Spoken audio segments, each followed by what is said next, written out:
जब अहले खिरत की बातों पर कुछ जाहिल शोर मचाते हों, जब अहले खिरत की बातों पर कुछ जाहिल शोर मचाते हों, जब बुलबुल हो तस्वीरें चमन और कौवे गीत सुनाते हों,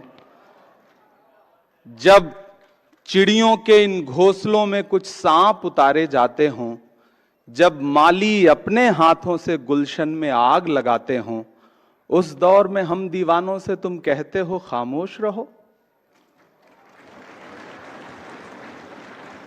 महज कागज के पन्नों पर उकेरी गई कोरी भावनाएं नहीं, बल्कि सच्चाई, नैतिक मूल्यों और मौलिक अधिकारों की बारीकियों पर सैकड़ों बहसों के बाद अंगीकार की गई एक मुकद्दस किताब, भारत का संविधान, जो भारत को एक संप्रभु, समाजवादी, धर्मनिरपेक्ष, लोकतांत्रिक गणराज्य घोषित करता है।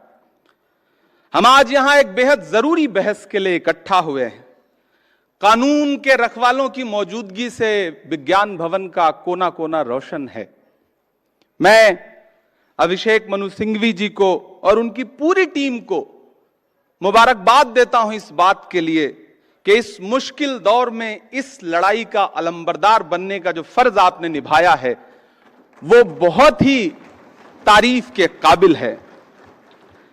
किसी भी लोकतांत्रिक व्यवस्था में अगर हाकिम के दिमाग में यह बात घर कर जाए कि मेरा आदेश ही है मेरा शासन, तो फिर यहां से शुरू होती है बुनियादी परेशानी। जिनके जहनों में फिल्मी डायलॉग घर कर जाते हैं, उनकी नजर में संविधान के पन्नों की अहमियत नहीं रह जाती है। साथियों, याद करिए, संविधान निर्माता डॉक्टर बाबा साहब अंबेडकर जी कहते थे कि आर्टिकल 25 संविधान की आत्मा है। हर नागरिक को धर्म को स्वतंत्र रूप से मानने की और उसके प्रचार प्रसार की आजादी है। लेकिन मौजूदा सरकारें संविधान की रूह के साथ छेड़छाड़ कर रही हैं। धर्मांतरण विरोधी कानून हो, लव जिहाद का कानून हो, सीए का कानून हो, वक्फ अमेंडमेंट एक्ट हो या फिर बुलडोजर का एक्शन हो, यह सिर्फ संविधान की रूह के साथ छेड़छाड़ नहीं, बल्कि डॉक्टर बाबा साहब अंबेडकर की आत्मा के साथ भी नाइंसाफी है। मेरी आंखों के सामने देश के कोने कोने से आए हुए वकील साथी बैठे हैं।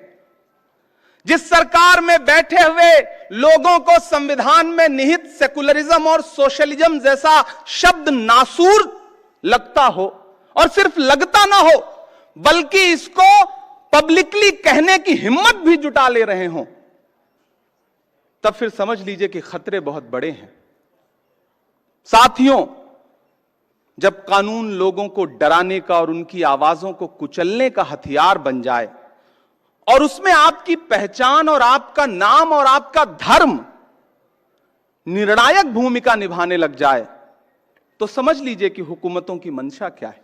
मैं अपना उदाहरण दूंगा, कहीं दूर नहीं जाऊंगा और मैं विषय पे बोलूंगा। मुझे गर्व है कि मैं आजादी की दूसरी लड़ाई में राहुल गांधी का सिपाही हूं। मैं उनके साथ चला हूं 4000 किलोमीटर कन्याकुमारी से कश्मीर तक, कंधे से कंधा मिलाकर। लोग मुझसे कहते थे, इमरान साहब आप नेता बाद में हैं, शायर पहले हैं, राहुल जी पैदल चल रहे हैं, शहजादा पैदल चल रहा है। मैंने कहा, शहजादे ऐसे नहीं होते हैं। एक टी शर्ट, एक ट्राउजर, एक जूता पहन के 4000 किलोमीटर लाखों लोगों को गले लगाने वाला शहजादा नहीं होता। हाकिम तो वो होता है जो 10 लाख का सूट पहनता है और 8,500 करोड़ के जहाज में घूमता है। मैं उनका सिपाही हूं। मैं देश की उस संस्था का सदस्य भी हूं जहां कानून बनने बिगड़ने की प्रक्रिया होती है। मैं पिछले दिनों एक सामूहिक शादी में गुजरात गया था, जामनगर। बड़ा अच्छा कार्यक्रम, 51 जोड़ों की सामूहिक शादी। सारे दलों के नेता उस मंच पे मौजूद थे। मैं बच्चों को दुआएं देकर के वापस लौट आया। 4 दिन बाद मेरे साथियों ने उस प्रोग्राम का एक विजुअल था, बरसते हुए फूल थे, बड़ा खूबसूरत सा। उसमें एक कविता लगा करके सोशल मीडिया पे पोस्ट कर दी, मेरे अपने सोशल प्लेटफॉर्म पे। आपको जान के हैरत होगी कि इतनी संगीन धाराओं में मेरे खिलाफ जामनगर की पुलिस ने मुकदमे दर्ज किए कि मुझे लगा कि मैं तो कोई बहुत बड़ा अपराधी हूं। हमने हाईकोर्ट का दरवाजा खटखटाया। 55 मिनट बहस सुनने के बाद हाईकोर्ट अहमदाबाद के माननीय न्यायमूर्ति जी ने कहा कि इसमें तो सिंहासन के खिलाफ कुछ कहा गया है, इसलिए पिटीशन खारिज।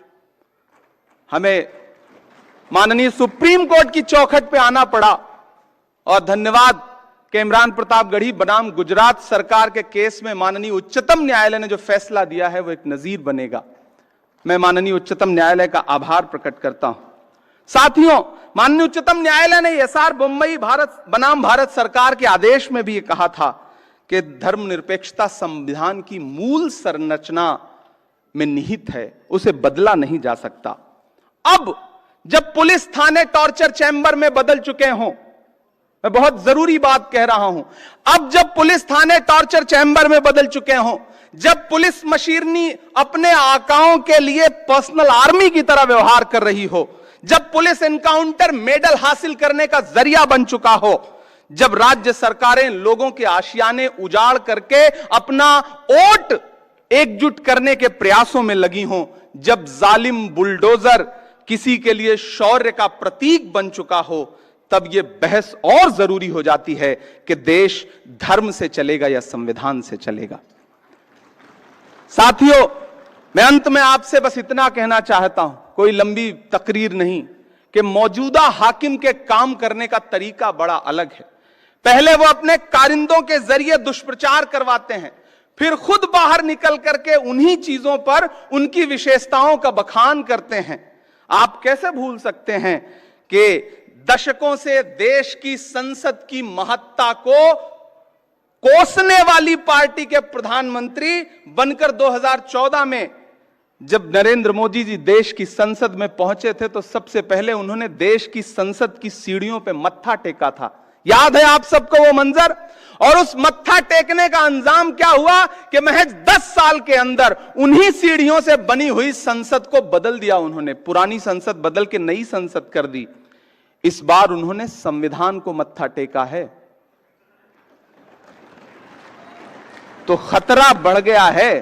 सतर्क रहिए, जागरूक रहिए, संविधान को बचाइए, और सिर्फ बचाइए ही नहीं, हाकिम की चालाकियों को बेनकाब भी करते रहिए। कातिल ने किस सफाई से धोई है आस्तीन, कातिल ने किस सफाई से धोई है आस्तीन, उसको खबर नहीं कि लहू बोलता भी है। बहुत शुक्रिया। एक बार पुनः अभिषेक मनु सिंघवी जी को एक शानदार कार्यक्रम के लिए बधाई, और पूरे देश के कोने कोने से आए हुए न्याय के रखवालों को बहुत आभार, बहुत दुआएं, बहुत मुबारकबाद। शुक्रिया।